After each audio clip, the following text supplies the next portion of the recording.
Salut à vous, chers internautes et téléspectateurs. Nous sommes très heureux de vous retrouver pour cette nouvelle saison de votre programme Oasis. Et nous vous souhaitons une très bonne année et nous prions que l'Éternel vous accorde tout ce qu'il y a de meilleur et d'agréable en cette nouvelle année.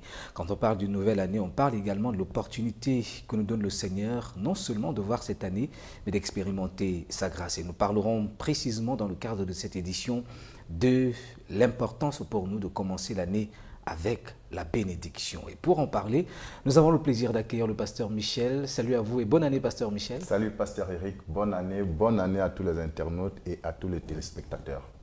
Avec vous, je l'ai dit, nous allons parler de la bénédiction. Pourquoi est-il nécessaire, lorsqu'on commence une année, justement, de recevoir la bénédiction? Et quel type de bénédiction est-ce que nous devons recevoir? Et même, comment l'exploiter ou alors l'expérimenter, cela fera l'objet de notre émission. Mais aujourd'hui, on voudrait d'abord précisément parler de la bénédiction. Alors, quand on parle de bénédiction ici, pour une année, à quoi est-ce qu'on fait allusion, pasteur Michel? Alors, c'est important de savoir que l'homme, les capacités de l'homme sont limitées. L'intelligence humaine est limitée. Les forces physiques humaines sont limitées. Si un homme saute, il sautera à une hauteur d'homme. La bénédiction apporte l'élément surnaturel dans les efforts humains. La bénédiction apporte le facteur multiplicateur dans les efforts humains. La Bible parle d'Isaac qui une année sema et il récolta au centuple parce que l'Éternel l'avait béni. S'il ne dépendait que de sa semence et de ses techniques agricoles, il aurait eu un seul fruit, mais la bénédiction est venue multiplier le fruit par 100. Et c'est de ça qu'il est question.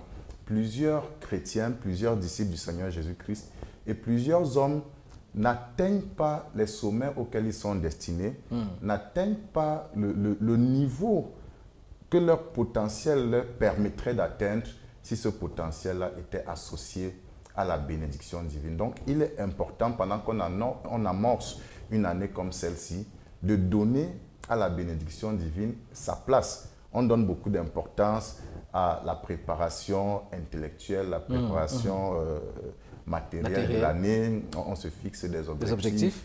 On se détermine des ambitions, des priorités, et ainsi de suite. Mais la Bible dit donner à César ce qui est à César et à Dieu ce qui est à Dieu. Dans le succès pour une année, il y a ce qui revient à l'homme, il y a aussi ce qui revient à Dieu. Et la bénédiction, c'est ce qui revient à Dieu et il faut lui donner sa place. La bénédiction, c'est ce qui revient à Dieu et il faut lui donner sa place. Nous sommes quand même dans un contexte où notre société telle qu'elle est conçue aujourd'hui fonctionne plus avec des programmations, des planifications. Et on a le sentiment qu'on a justement un petit peu progressivement mis Dieu de côté, donnant l'impression à l'homme que ce sont ces planifications qui lui produisent des résultats. C'est pour ça que nous ne vivons plus des expériences exceptionnelles, surnaturelles que les hommes de la Bible vivaient.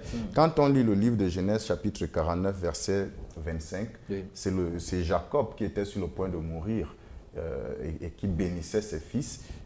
Quand il est arrivé au niveau de Joseph, il a dit à Joseph quelque chose de très déterminant qui devrait attirer l'attention de chaque homme, en particulier des chrétiens, sur la place à donner à la bénédiction. Il dit à Joseph, c'est l'œuvre du Dieu de ton père qui t'aidera.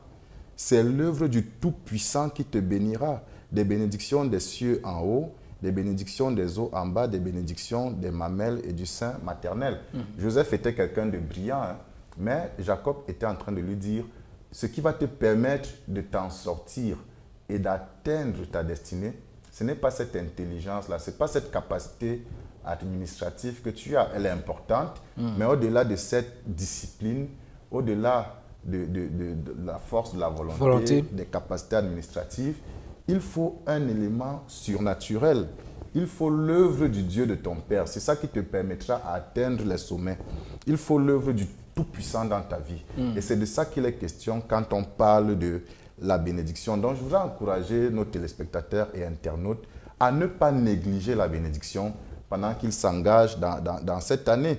Et il dit, l'œuvre du Dieu de ton Père te bénira des bénédictions des cieux en haut, des bénédictions des eaux en bas et des bénédictions de la mamelle. C'est-à-dire que la bénédiction de Dieu englobe tous les secteurs de la vie, tous les domaines de la vie. La bénédiction des cieux en haut, ça parle de tout ce qui est bénédiction spirituelle, tout ce qui est bénédiction de la communion avec Dieu, de la révélation de Dieu, des choses cachées et des révélations, même des choses célestes pendant qu'on est sur la terre, et même de la manifestation de la puissance et de la grâce d'en haut pendant qu'on vit sur la terre. Et il dit aussi de la bénédiction des eaux en bas. Et les eaux, ça parle du rafraîchissement émotionnel, du rafraîchissement psychologique et intellectuel. Donc, la bénédiction de Dieu te maintient dans un état de fraîcheur permanent sur le plan physique, sur le plan intellectuel, sur le plan émotionnel. Et puis, il parle des bénédictions des mamelles, donc tout ce qui est provision dans tous les plans. Donc, quand Dieu bénit, il bénit sur tous les plans. Il bénit dans tous les secteurs de la vie. Les efforts humains peuvent nous donner quelques résultats, ça et là, mais ça ne fait pas de l'homme quelqu'un d'épanoui. Et quelque part encore, la Bible dit c'est la bénédiction de l'Éternel qui enrichit. Et il ne la fait suivre d'aucun chagrin dans Proverbe 10, verset 22. Donc si on veut être enrichi tout azimut, il faut qu'on donne à la bénédiction la place qui est sienne dans notre vie. Il est important pour nous de donner à la bénédiction la place qui est sienne dans notre vie. Mais malheureusement, comme je l'ai dit, on constate que de moins en moins, les chrétiens sollicitent de la part de Dieu la bénédiction, ce qui peut justifier peut-être aussi le fait que nombreux ayant mis en place, on l'a dit, des stratégies, s'appuient plus sur ces stratégies que sur leurs aptitudes. Mais Dieu dit à Israël dans le livre de Deutéronome, je crois Deutéronome dans son chapitre 28, lorsque tu te seras acquis ces richesses, ne dites pas, c'est par ma force que je me suis acquis, mais souviens-toi que c'est l'Éternel. Donc il est important en fait de réaliser qu'une année qui commence, les opportunités qu'on parvient à avoir, tout cela est du fait de l'œuvre de Dieu. Et ça, c'est très important parce que si on donne à Dieu sa place, à la bénédiction divine sa place dans notre vie, on est aussi orienté vers l'action de grâce. Parce que quand on obtient quelque chose, on sait reconnaître dans ce qu'on a obtenu la main de Dieu.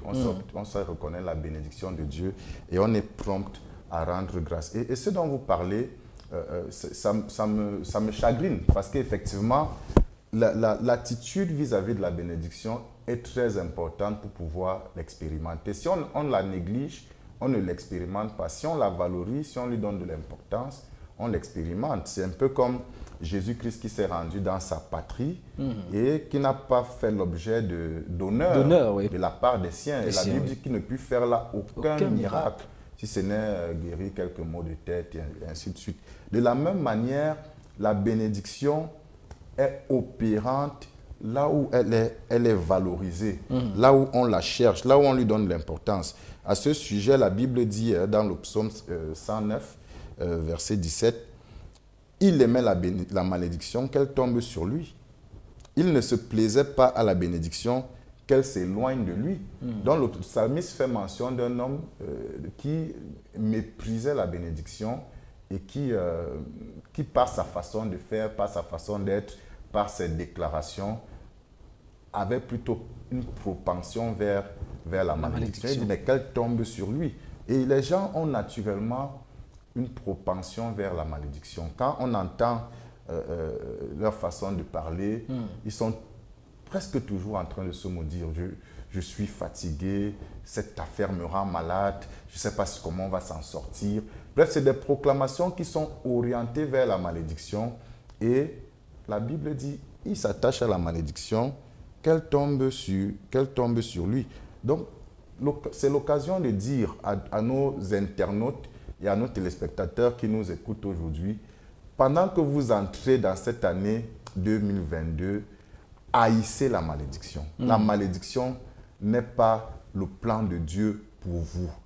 Rejetez la malédiction, détestez la malédiction. Le Seigneur ne nous délivre pas de nos amis.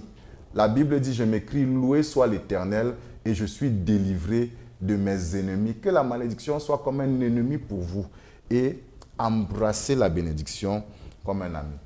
Embrasser la bénédiction comme un ami, ce qui sous-entend, Pasteur Michel, que lorsqu'on commence son année sans pour autant avoir reçu une bénédiction de l'Éternel, il nous est difficile d'avancer dans cette année et de connaître des victoires? C'est très, très réel ce que vous dites. Parce que la vie chrétienne, c'est une vie surnaturelle. On a tendance à penser que les choses qui arrivent... C'est une suite logique, un ensemble de mathématiques. On prend les choses pour acquises. Ce n'est pas du tout le cas. Tout ce qui nous arrive, c'est quelque chose de surnaturel. Et souvent même, le fait de se lever le matin, c'est quelque chose de surnaturel. Il y a des combats que le Seigneur a combattus pour nous, dont nous étions même inconscients. Vous vous souvenez de l'histoire dans la Bible où Jésus a dit à Pierre, Pierre, Satan vous a réclamé pour cribler comme le froment. Comme le froment, et j'ai prié pour vous.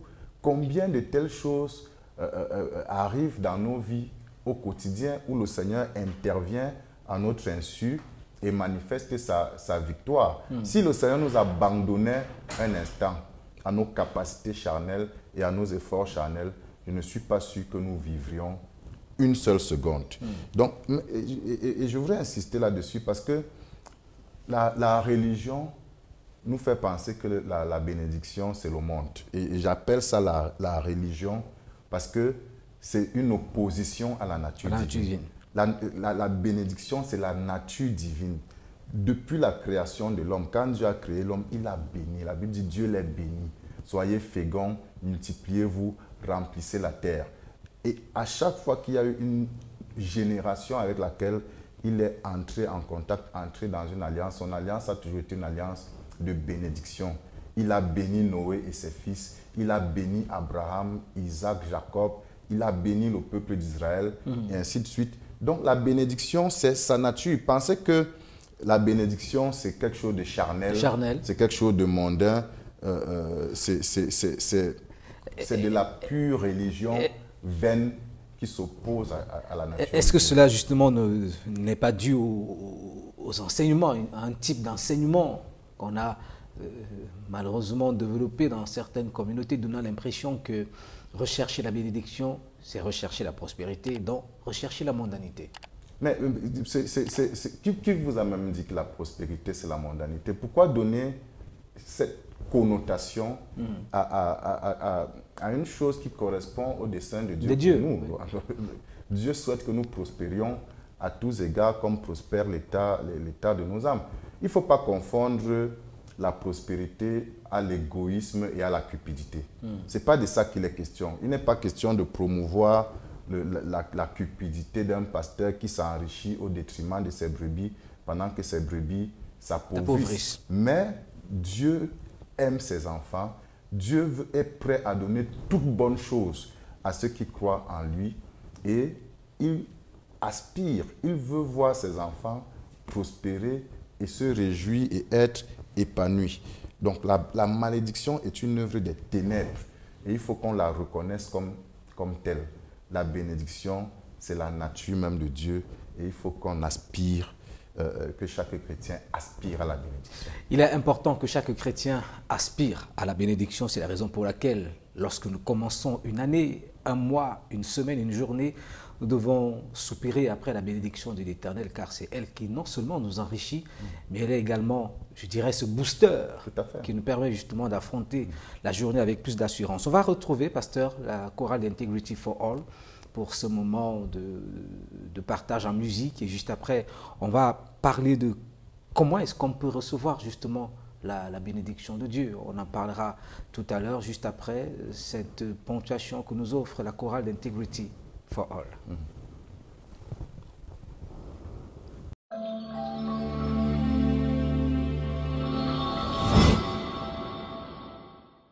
The Bible says in 2 Thessalonians chapter 3 and verse 3 that faithful is he who will keep you and preserve you from the evil one. C'est-à-dire, il est fidèle, il est capable de te préserver du méchant.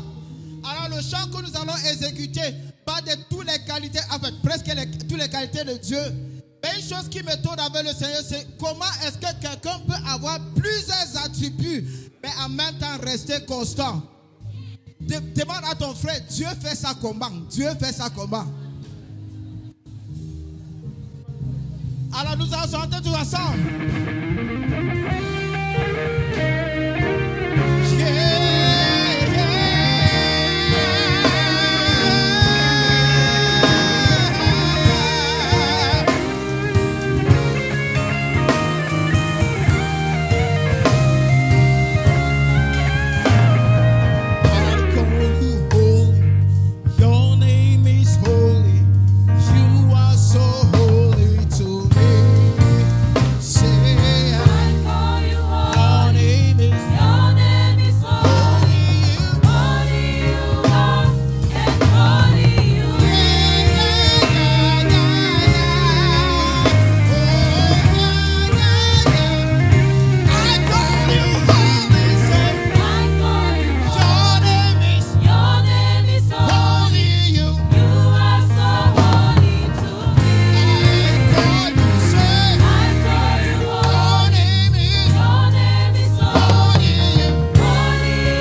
You are so holy to me. La dernière fois, I call you holy. Your name is holy. You are holy. You are, and holy you be.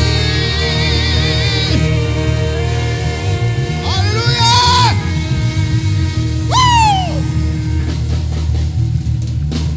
Yes! Woo!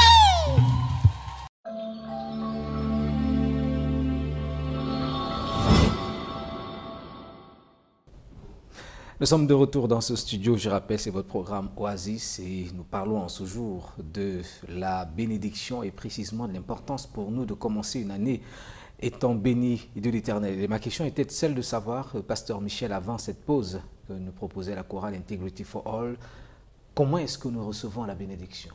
Alors ça, c'est une question très importante et c'est une question à laquelle je répondrai en plusieurs volets. Oui. Et aujourd'hui, je voudrais insister sur le fait qu'il est important d'avoir la bonne attitude vis-à-vis de la bénédiction. Celui qui méprise la bénédiction s'éloignera d'elle. Celui qui la valorise, celui qui lui donne de l'importance, celui qui la cherche, la Bible dit cherchez et vous trouverez. D'accord? Frappez et on vous ouvrira. Demandez et vous recevrez. Et c'est comme ça que la bénédiction fonctionne. Celui qui cherche la bénédiction la trouve.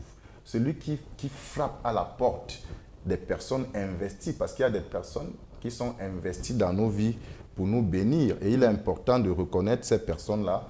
Et celui qui frappe à la porte de telle personne, on lui ouvrira, il recevra la bénédiction. Celui qui demande à travers la prière, ainsi de suite, recevra la bénédiction. Moi, chaque fois que j'en parle, il y a un personnage biblique qui me vient à l'esprit et qui m'a toujours énormément marqué sur ce plan-là, c'est Jacob. Et Jacob, c'est un personnage biblique qui aimait la bénédiction. Et ça, c'est quelque chose qui a caractérisé sa vie. Même quand on interprète les faits de sa naissance, ça donne l'impression que depuis le ventre, il aspirait à la bénédiction. Il ne voulait même pas qu'Ésaü sorte du ventre avant lui. C'est comme si quand Ésaü est sorti, il l'a tenu par la main, par le talon, oui. Comme s'il voulait dire, mes bénédictions, où est-ce que tu t'en vas? Ne me laisse pas dans ce ventre. Il est sorti comme ça avec le talon de son frère dans sa main, à la surprise générale. Mais pour moi, je ne pense pas que c'était le fait du hasard, parce que il était même déjà dit que l'aîné sera assujetti au plus jeune. Donc, il était destiné à la bénédiction. Et cette aspiration pour la bénédiction l'a caractérisé toute sa vie. On a vu comment il s'est comporté vis-à-vis d'Ésaü. Ésaü, son frère. À l'occasion de l'histoire du potage, où son frère revenait à la maison affamé. Pour lui, ça a été une opportunité de saisir la bénédiction rattachée au droit des naisses. Il a préparé ce potage-là et il l'a donné à son frère. En général, c'est une histoire qui choque. On a l'impression que c'est de l'arnaque. C'est l'arnaque, oui. C'est de la supercherie. Mais la Bible dit que depuis le temps de Jean-Baptiste jusqu'à ce jour, le royaume des cieux est forcé. Et ce sont les violents qui s'en emparent. Et Jacob était quelqu'un de violent quand on en venait à la bénédiction. Ce potage-là qu'il préparait, c'était un potage à dessein.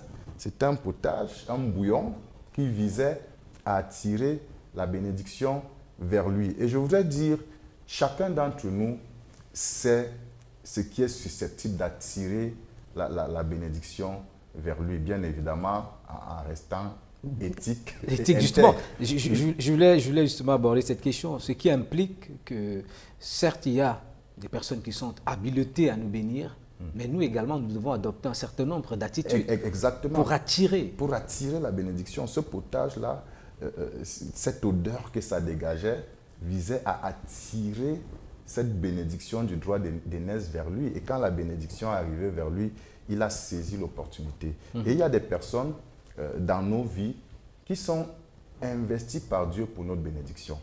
La première catégorie de ces personnes, c'est nos parents. Oui. La Bible nous dit « Honore ton père et ta mère ». Et c'est le premier commandement avec une promesse, afin que tu sois heureux et que tu vives longtemps sur la terre. Donc, au début d'une année comme celle-là, les enfants devraient rechercher la bénédiction, de leurs parents ou bien de ceux qui font office de leurs parents, et en allant vers eux avec l'équivalent d'un potage, d'un bouillon, avec l'équivalent de quelque chose qui va leur réjouir le cœur et qui va disposer leur cœur à proclamer des bénédictions. Ça n'a rien à voir avec la corruption, mais ça dispose au cœur. C'est un principe, en fait. C'est un principe divin. Oui. C'est un principe divin. Donc, à une période comme celle-ci, les enfants, quel que soit l'âge, devraient aller vers les personnes qui jouent le rôle de parents dans leur vie et obtenir des proclamations de bénédiction qui les propulsent vers les hauteurs dans cette année.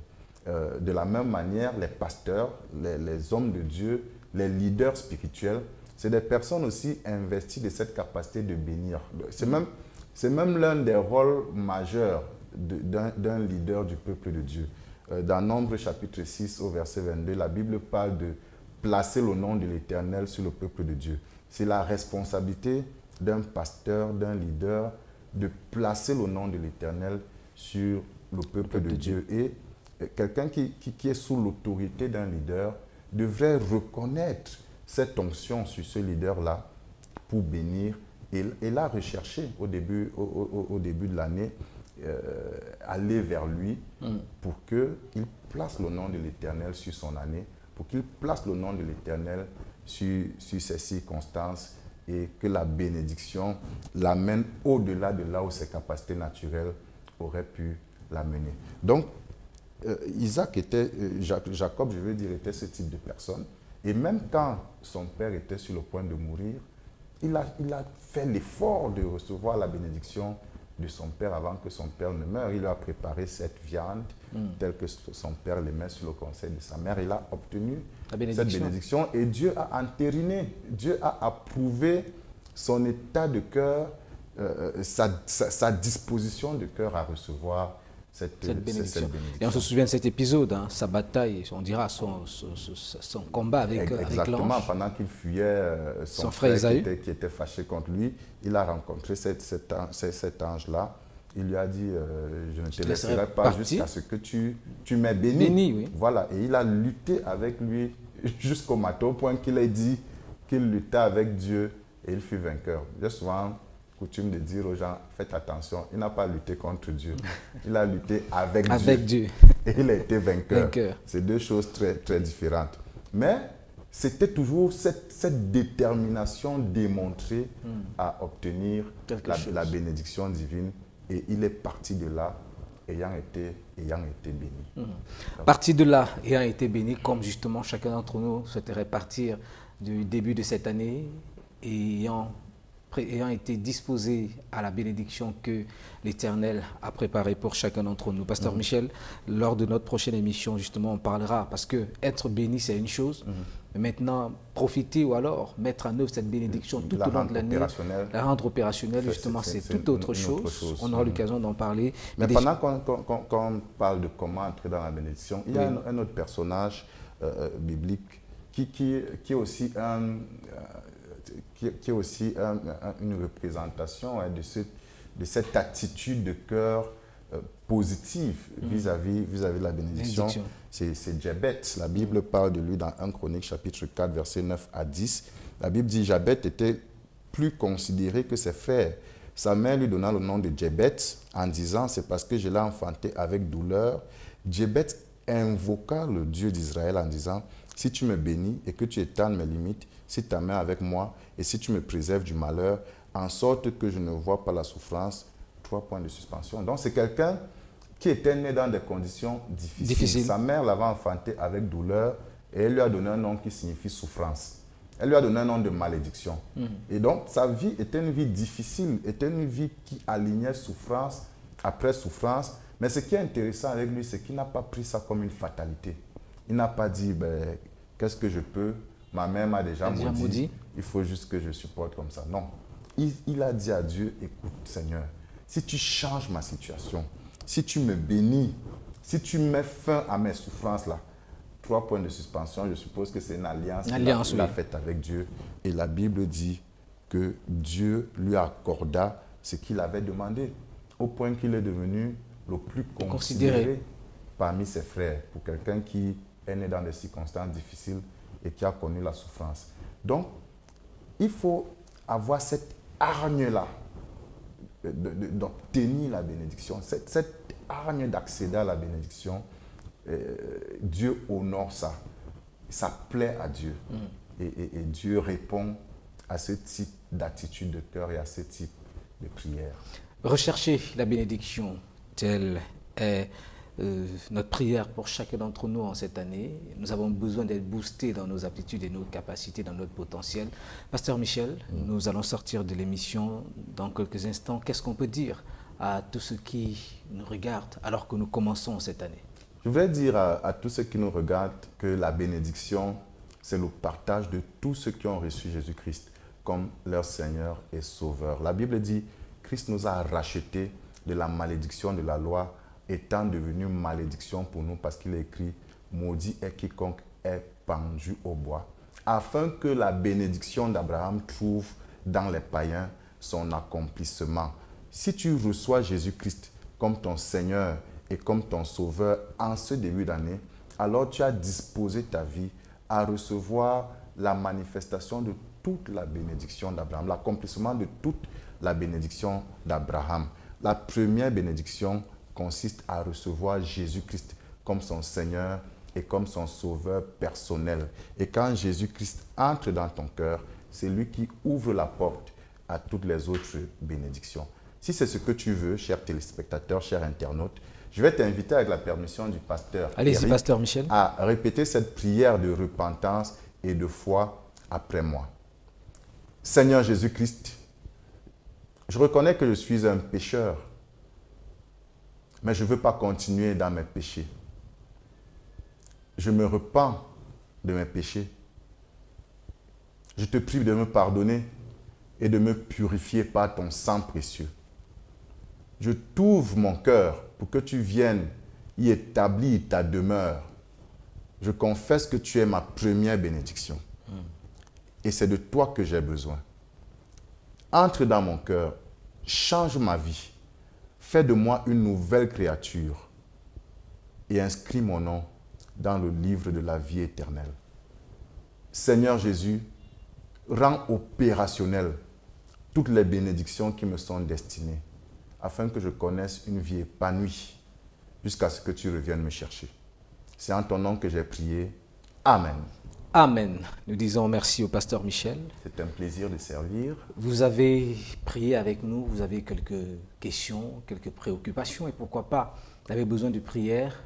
Nous vous invitons tout simplement à nous contacter via nos différentes pages Facebook, WhatsApp ou alors sur YouTube. Nous serons heureux de répondre à vos préoccupations. Et nous voulons préciser que Dieu, dès le livre de Genèse, a béni Adam et Ève. La Bible dit, il les bénit et dit, allez, multipliez-vous et soyez féconds. La bénédiction n'est pas, on dira, réservée à ceux qui sont considérés comme mondains, comme nombreux pourraient le penser, mais la bénédiction est de la volonté de Dieu pour tout homme. Et c'est la raison pour laquelle nous croyons qu'en cette année, nous avons besoin de la bénédiction de l'Éternel. Merci à vous, pasteur Michel. Merci, pasteur Eric.